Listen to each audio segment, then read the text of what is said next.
ibi byose ndabivuze nshatse kuvuga iki kimwe wambagije uti umenya gute ukorera iperereza uyo muntu muravye mu bindi byose ni umuntu vy'ukuri bintavuga bibangamiye ubutegetsi bw'u Burundi ariko igikorwa ciwe nyamukuru ntabwo kijanye n'ivyo bintu akunze kuvuga ahubwo kijanye ugusuma amakuru jewe ntajyanye none ko ntuhishe umuntu twari kumwe kuri aeroport naciye ndamuvuga ndababwira nti jewe ntiwajanye kuri aeroport n'urufyiri twajanye rero nagomba mbaze yuko uwo muntu Pacifique nawe bajanye muri za ambasade za hehe yoba ari rufyiri Ego vraiment naciye kure uwo muntu ni rufyiri. Ishure ry'abarundi bose ni ishure ribategurira guca bugufi, guhariranira, gusubiza hamwe iterambere hamwe no kuroranirwa. Tubandanye urugendo maze tugaruze umunezero satani yatunyaze. Hari inkuru imaze iminsi ivugwa ku mbuga ngurukana bumenyi, inkuru yerekeye umushinga ntahe Gabriel Rufyiri.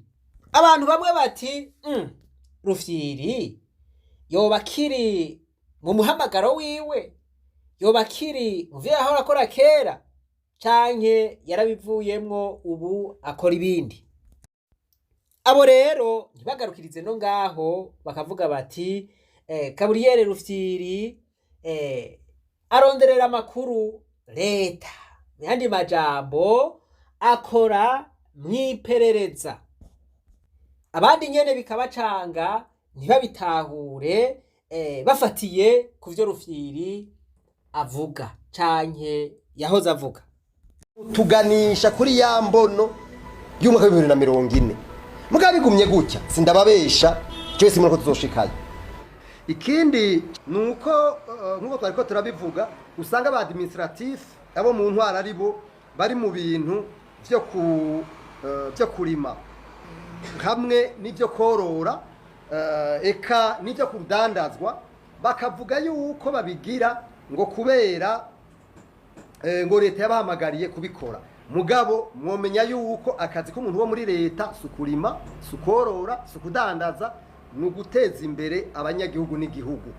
Kirazira ko umuntu wo muri leta dandaza, kirazira ko umuntu wo muri leta aja mu bintu binyuranye n'ivyo amategeko amuha. Ivyo bintu rero nibaza yuko abatwara bose bakwiye kuvyumva. Voilà, muramwumvise mu vyakora arakebura leta kenshi yama yavuze n'ibisuma atabo bantu mubona bagendesha imiduga myiza abo sabagwiza tunga ahubwo abo n'abasuma. Ivyo noneho sinobisubizamwo mwama mwavyumvise. Bamwe bati rero Rufyiri yaradohotse kwibanga asigaye akorana n'umugambwe uri ku butegetsi naho avuga ibitagenda neza.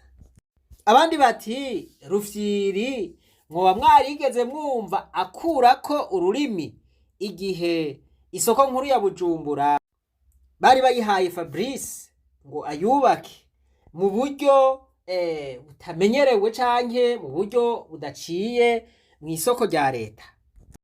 Abantu bati twariteze yuko Gabriel Rufyiri avuga kuri ayo manyanga turahebura. Kandundura rero bati umushinga ntahe Rufyiri akorera iperereza. Ivyo rero vyari bigize iminsi bimwandikwako.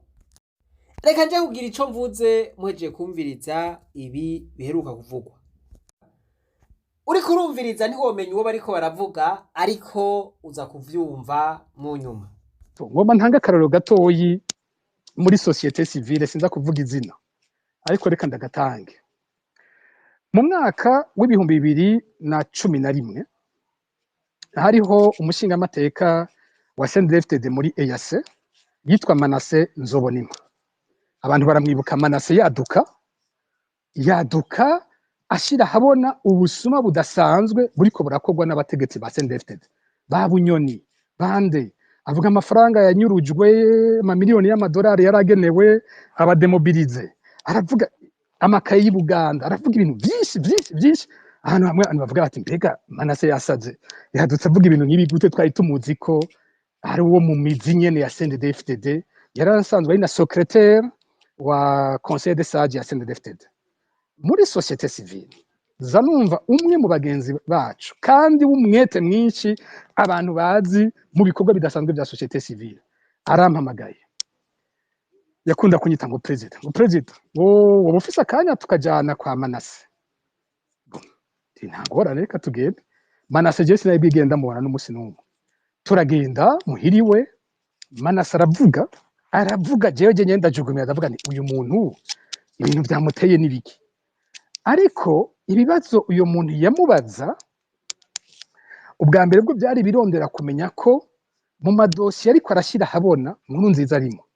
Ugiye kuraba hanze ukaraba ivyo ibikorerwa muri kino gihugu, ukaraba ubusuma buriko burabera muri kino gihugu.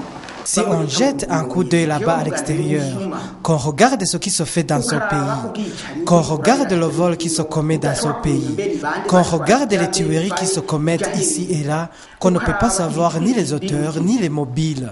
Si on regarde la corruption qui gangrène son pays, où quelqu'un s'accapare des milliards et des milliards, peut-être que la plupart de la population ne comprenne pas quand on parle de plusieurs milliards, ne se donne pas l'idée de cet argent. Prenons un exemple.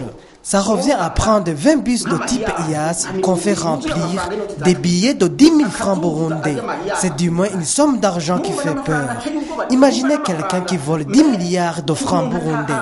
Une personne qui construit une maison en étage d'une grandeur inestimable. Allez voir en ville. Nous sommes en train de dire que des choses s'empirent. Allez recenser des étages qui sont construits en quelques mois pour des personnes qui touchent 100 000 francs burundais, 300 000 francs, 500 000 francs, qui achèvent des maisons en étage dans 2 ans d'une valeur d'1 milliard, 2 milliards, alors qu'ils n'ont même pas contracté un crédit dans aucune banque, n'exercent aucune activité commerciale. D'où est-ce qu'on peut dire qu'ils ont tiré cet argent? Ugasanga mu kiringo c'imyaka 2 yujuje igorofa, yujuje ikizu kirenza umuriyaridi, kirenza miliyaridi 2. Aho ugiye mu mabanki nta musanga yafashe ideni, ugiye kuraba nta rudandazwa yakoze. None aho twovuga ngo ayo mafaranga yavuye hehe? Nicyo kintu mu nyuma ndavyize ko sanga yari kwarondera mbega Manase yoba yimirije kuvuga ubusuma Nkurunziza yoba arimo. Ico nico natahuyemo. Ikindi natahuyemo kwari kumenya ko Manase hari ibintu baba bafatanye byoba vyimirije kugwanya ubutegetsi, kugira revolution nkuko yavuga, yuko hari ibintu biri structure yoba arimo. Heureusement pour Manase nimba yarabirimwe ntavyo yavuze, ingisho ziwe bumva nyene avuga shushe gose, ariko nta bintu bije muri ivyo bariko baramurondera ko yavuzemo. Ndibaza ko arico kintu cyakijije Manase, ubundi aba yaciye apfa kijya gihe. Niko inyuma baragerageje kumwica, muravyibuka, hatwe kwicwa muri gare i Kampala n'ahandi, ariko ikintu cyamukijije ntapfire mu Burundi ntiyavugamwo Nkurunziza, yavuga gusa ngo Nkurunziza arabireka ivyo bintu bikaba ntagire ico abivugako. Ako n'akarero ka mbere. Akarero kagira kabiri, Mbonimpa arafashwe arapfunzwe, yagirijwe bimwe bya Kiribaho ndese muravyibuka. Wa muntu arampamagaye ngo turafise inama, ngo ndafise inama ngo kumugoroba ngo nza guhura na Willy Nyamitwe, ngo nashaka tujane ngo tuvugane kijya kibazo ca Mbonimpa. Nambwira nti jewe simpura na Nyamitwe, ntibishoboka, genda umurabe, ni wavayo urambwira. Hari ku munsi wa gatanu ico gihe urambwira ivyo mwavuganye. Uwo mwanya mba nicaranya ahantu n'umuyobozi wa RPA. Uyu munsi ndiko ndatanga iyo nkuru, simpara mvuga ngo umuyobozi umwe w'iradiyo yari umuyobozi wa RPA Bob Rugurika. Twari twicaranya ahantu mu Irohero hamwe n'umunyamanga nshingwa bikorwa wa Focode Gordien Niyungeko. Bob Rugurika tubwira ikintu cyatuye twese tugwa mu mazi. Aratubwira ati ujya muntu bijya muntu mubona aza aravuga, mwari muzi ko abihabwa nabo mu biro by'umukuru w'igihugu, akavuga ahejeje bakaca murungika mu badiplomate, akacabwira ati mwumvise kijya kidosiye navuze, none mwebwe mugiye kugira iki? Ati buriya babimutuma iyo bazi ko hariho umu ambassadeur Bujumbura batazi ibyo ariko arajamwo, ashobora kuba yobuza amafaranga yimirije kuza. bakaca bashaka kumenya neza ko uwo mu ambassadeur atazohava yabuza. Arabitubwira twavyuye amaso twese birashoboka naka yoshobora gukora ibintu nk'ivyo. Okay, turagumaho uwo munsi umugoroba urahera, ntiyambwiye wa muntu. Kuwa gatandatu ntacyo yambwiye, kuwa Mungu ntacyo yambwiye, kuwa mbere mu gatondo numva ngo mfise umubonano na ambassadeur iki gihugu nacyo ndashobora kivuga ntacyo bitwaye w'Ububirigi. Woza tukajana tukavugana kuri cya kibazo. Okay, ndaje turagiye dushitseyo sanumva ngo twasabye umubonano kugira tuvugane situation ya Mbonimpa. Okay, rero Pacifique yo kubwira aho bigeze. Jewe niteze ko umuntu agira tubwira ibyo yavanye kwa Nyamitwe, sanumva ngo ni jewe ngira mvuge. Ndabwira ambassadeur ni ibyo byose dosiye yifatwa ya Mbonimpa twese tuyize ico kimwe, ntacyo mfise nongera ko, ahubwo we aherutse kuvuga na Nyamitwe natubwira ibyo bavuganye.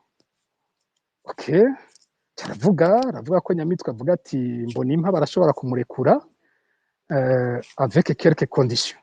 Iya mbere ko Mbonimpa asohotse prison atazoja ku maradiyo ngo avuge nkuko yoba ari intsinzi, ko azova muri prison akanuma. Icya kabiri ko Mbonimpa atazigera asubira kuvuga kuri bya bintu bya Kiriba Ondes n'ivy'ababikira. Cya gatatu ko agabanya ibintu byose avugira ku maradiyo. Byo ndavyumvise. Mbonimpa nimba ariko arumviza ikiganiro ngahaze kumubarira kuko inyisho natanze yari ibabaje, navuze nti nimba biruko Mbonimpa arashaka pfire mu munyororo. Niko nishuye. Ni kuko ivyo bintu bazoba bamukoreye izo bari inzira yo kutunumya twese. Inyuma ya Mbonimpa ni genzo ca nkurikira bansohore bagize gutyo, inyuma yibazo bwari igiteka hazoba wundi ndende twese societe civile bayinumye. Ni rero hako batugira gutyo barafunga batwica, barafunga dupfunga duhereye. Mugabo izo condition ni inacceptable. Imana wa mu ambassadeur ndarumva nawe agiye muri rwa ruhande rwanje. Okay, wa mugenzi wanje ndabona arashavuye arababaye. Hanyuma ca kibazo rero gikomeye Bob yatubwiye kica kiraza ubwo nyene, nza numva ngo mbe none ngo hamwe boguma mupfunze Ububirigi buzokora iki? Ambassadeur yari cyari gitama, abantu baracibuka yari mu ambassadeur w'umutama w'ico gihe, bona rikoza mu maso azunguruka ku ntebe. Hanyuma caravuga ati hariho tranche igice c'amafaranga yo gufasha ubushikangaje bw'ubutungane twari hafi yo gusohora. Mbonimpa batamurekuye ayo mafaranga ntazosohoka. Aho niho naboneye rya jambo Bob Rugika yaduhaye icese, ndabibona nkuko wowe uri kuraba filme zambona byose bibaye kumwe Bob yari yabitubariye. Hanyuma je ndavuga nti simva ngaha bino bintu nabivuze ko, ndavuga nti buriya niyo tuje kubaraba hari ibyo nibaza ko bitabikeneye ko murinda kubiduha uko nyene. Kuko je ndamaze kumva ko hari abantu barungikwa na presidence ngaha bo muri twebwe baje kubakuramwe amakuru bakibazisha ibibazo kugira bamenye ivyo ingingo mushaka gufata, mu nyuma bakaca barungikira umukonseyo muri presidence aza kubatera ubwoba kw'ivyo bintu mutabiretse uzoca ubadekarare persona non grata, hajya ambassadeur aca yirukana. Wa mutama utanka atavuga ati jewe ibyo navyo bimbwiye amaze kubingirira kenshi si ubwa mbere, ati vraiment je nivyo ni kenshi babigize. Tikaje nababwiye ko iyi ari poste ya nyuma ndiko tibarashaka banyirukane ntaco bingira. Wa mugenzi wanje uwo munsi twasohotse biboneka nyene ko ari kitagenda hagati yacu, ivyo bitiwe. Mu nyuma nza numva ngo ingo tugende kuraba waserukira ONU mu Burundi, ico gihe ari Parfait Onanga Onyanga. Turaja kumuraba. Ico gihe mu butegetsi bari bakeneye iki? Bari bakeneye kumenya ko muri ONU kubera MONUSCO iri muri Congo, ivya Kiriba Ondes MONUSCO yari ibizi. Bashaka kumenya aho ONU ihagaze nuko izoha bifasha Mbonimpa igasohora ivyo bintu by'imbonera kure ziri muri formation muri Kiriba Ondes. Turagiye abatwakiriye Parfait Onanga. Wa mugenzi wanje asubira kugira ibintu bihakwa kumera nka bimwe byari byabaye muri ambassade ya Belgique. Ariko hoho icyadutangaje muri ONU mubiri we umunsi Onanga nta nakimwe yavuze. Yaraturamukije, yaratwumvirije, wa mugenzi wanje aravuga biheze ati murakoze tuzosubira hanyuma turagenda twavuyeyo atana kimwe onanga atubwiye. Mu nyuma natashe haraba umwe mu biri we arantelefona arambwira ati buriya mwabonye ko uno munsi atabakiriye ko yahora, mwabonye ko atavuze, hariho impamvu umuntu mwari kumwe arazwi ivyo arimwo ko ari ibindi burya icyamuzanye si ukurekuza Mbonimpa. Ntangura kumva ko nabo mu baserukira ibihugu batanguye kuba bamuzi. Simbe ku kandi karero kanyuma ko novuga bwinshi, akanyuma turi mu Bubirigi. Mu Bubirigi uyu mugenzi wacu araduhamagara na bagenzanje bajya benshi mubona barongoye amashirahamwe yigenga bari mu Bubirigi, aratubwira ati nasabye umubonano mu bushikiranganji bw'imigenderanire.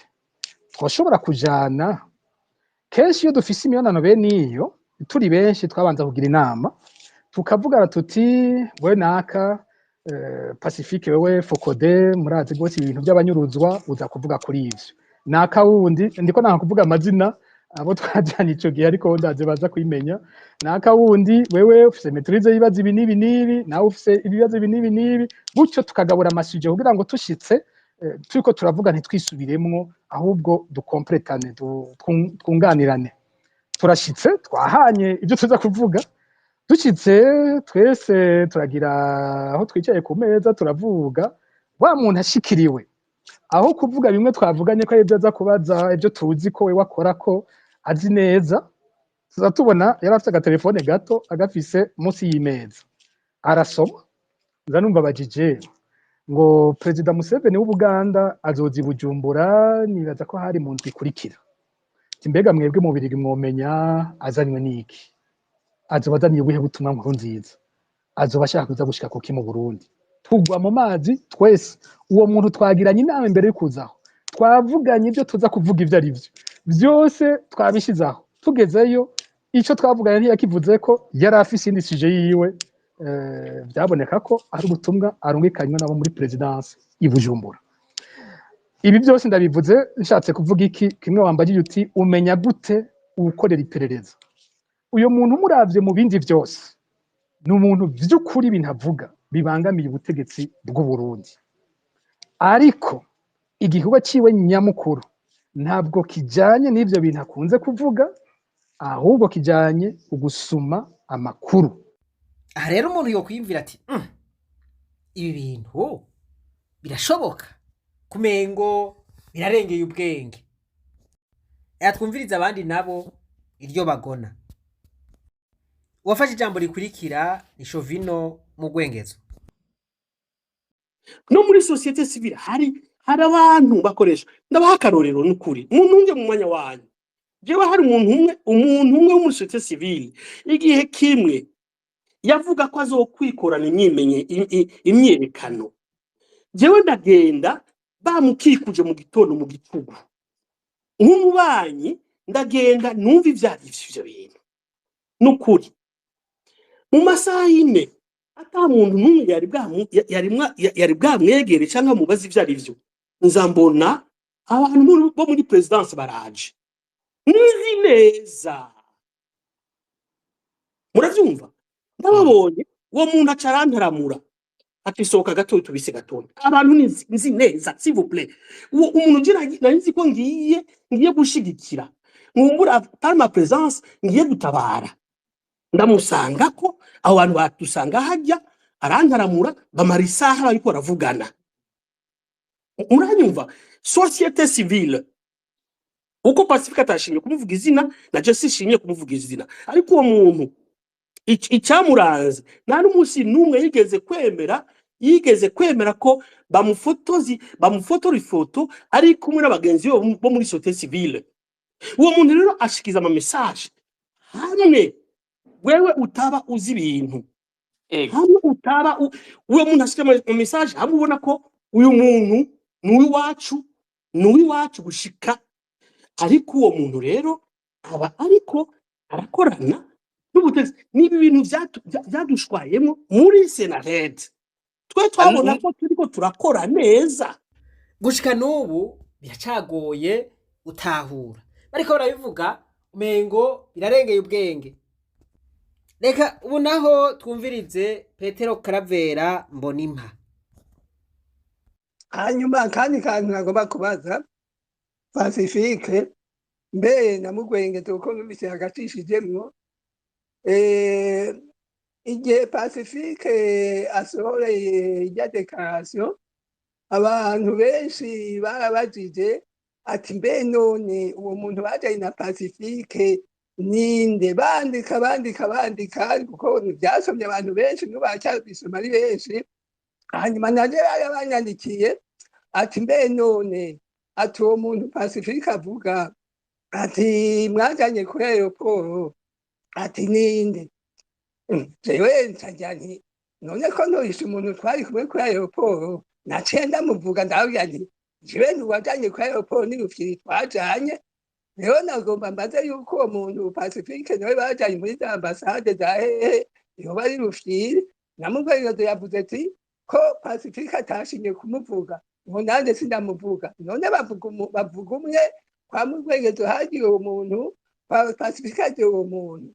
Nako kabazo nagomba kubaza Pacifique na Mugwengezi. Pacifique yarase kumuvuga, yaramuhishije, ukuvuga ngo urumva yuko yavuze mu mvugo mfobeko. Ariko murumva yuko Mbonimpa ico kibazo abajije ari cyo gusokoroza. Kurya ntashimye kumuvuga n'ukuri muze kunyihanganira sinza kumuvuga. Uko izina naretse kurivuga kumbure je sifize ukurinda kungana no kwa Mbonimpa. Mbonimpa twese ni Mutama twubaha, Mutama nawe yamafise ijambo ashobora kuvuga abakiri bato kumbure batoshobora. We yagize ati jewe ntwaye ku kibuga c'indege ni naka. Sinshimye kuza kurenzaho ico yavuze, burya yavuze ijambo ry'Umutama no kuryumvira uko nyene. Ico yavuze ukiri ngaho Pacifique kumbure mu yandi majambo naho yazungurutse agaca hirya no hino, biragaragara yuko aza yamuvuze, yamutumye urutoke. ukiri ngaho kumbure reka na Chauvin agira kacishura yakimubajije muke mubandanya. Chauvin no mwebwe nawe yababajije Mutama Pierre Claver Mbonimpa, namwe muravuga uwo muntu canke namwe muravuga muti na jewe meze nka Pacifique? Reka ndababwira ikintu kimwe. Hari ibintu byatwice nk'abarundi. Kutagira ubushobozi bwo gushikiriza ikintu uko kiri. Nico gituma jewe so swa ngira mvuga uwo muntu kuko siko bifashe benshi, bifashe niho nahereni ukwiyorobeka kwiwacu niko kwadushikanye ngaha. N'umwasi wawe ari imbere yawe umuhisha ko umuhisha kuzi siko umugamba gufise ko kandi akawushika kubona s'il vous plaît uwo muntu mugire ko Chauvin. Ego vraiment naciye kure uwo muntu ni Rufyiri s'il vous plaît. Ni Rufyiri icyo ndakivuze biranyangaje jewe kuko narakimubonye ko siko nagiye ndafuka kera, ariko pour l'intérêt général, pour l'intérêt du pays y'uguci wanje ndabivuze. Ubu rero murumva yuko ivyari mu gifuri bigiye ahabona. Ugerageje kumviriza aya majambo avuzwe n'abantu batatu basa n'ababivuze muri filozofi, ariko ubwa nyuma baraduduye. Ico novuga rero ni iki? Gabriel Rufyiri azwi nk'umuntu agwanya igiturire, azwi nk'umuntu agwanya isesagurwa ry'ubutunzi bw'igihugu. Muri uno mwanya sinohava nemeza ngo ivyo bavuze nivyo canke ngo sivyo. Hari umuririmbyi yitwa Saidi Braza niwe yavuze ngo isi yarameze amenyo, yameza amenyo, yameza yera. Isi yarameze amenyo, isi yarabaye nabi. Kumbure abantu barashobora kuba batumvikana, hanyuma uwo hari ico bapfa bakamuvuga. Ivyo bibaho, ishari rirabaho. Ariko kandi n'uburyarya burabaho, aho umuntu aboneka nk'intungane mugabo yambaye uruhu rw'intama. Harya rero abanyagihugu barumviriza, bakaraba, bakanariza. Umuntu iyo yashize ahabona ico aharanira akagikora mbere n'umwanya utari muto, abantu bakamwumviriza, bagasubira bakamwumviriza, bakamenya umurongo agenderako. Iyo bishitse uwo muntu agahindura umurongo, abanyagihugu baba baza babibonye. Rero hamwe mvuze ivyo kumutera amashurwe ngo ivyo bintu ntavyo yokora, aho noba nibeshe, kuko umutima wiwe ntawe nzi. Ariko kandi ndamuciriye urubanza nkavuga nti ivyo bintu arabikora, naho nyene noba nkoze kutariko. Mugabo ico novuga coco ni kimwe rudende, bishitse umuntu akava mu muhamagaro wiwe canke mu murongo wiwe agahengama kubera inyungu kanaka, nukuvuga ngo icizere ku bantu kiba camuvuyeko. Mu gihe vy'ukuri Gaburiyeri Rufyiri yoba akorera urwego rw'iperereza, vyoba ari ibintu bibi cane, kuko ntaho yoba ataniye na Yangwe usanga yambaye uruhu rw'intama. Abeshegwa naho Bibiliya ivuga ngo hahiriwe ababeshegwa. Abantu boshobora kukubeshera bagasubira bakakubeshera, mugabo umunsi umwe ukuri kuraja ahabona. Mu gusozera, ibi bintu ntavyo nemeje kandi sindabihakanye, kuko nk'uko nza nabivuze isi yarameze amenyo, ubwizigwa nabwo ntibukibaho. Ariko reka tugeze ngaha, iyi ni inkuru tuzobandanya dukurikirana. Naho abarundi bayamaze ngo urukurukuru niyo nkuru, reka tubihe umwanya. Ariko none mwehoga yemwe mubivuga kwiki? Mubona akiri mu murongo wiwe canke ubu yoba yarahengamye? Murashobora kugira ico mushikirije. Imana nibahezagire mwese aho muri, natwibananize rwa rugendo rwacu, maze tugaruze umunezero Satani yatunyaze. Umuntu atarashika mw'ishure ry'abarundi bose turamuhaye kaze.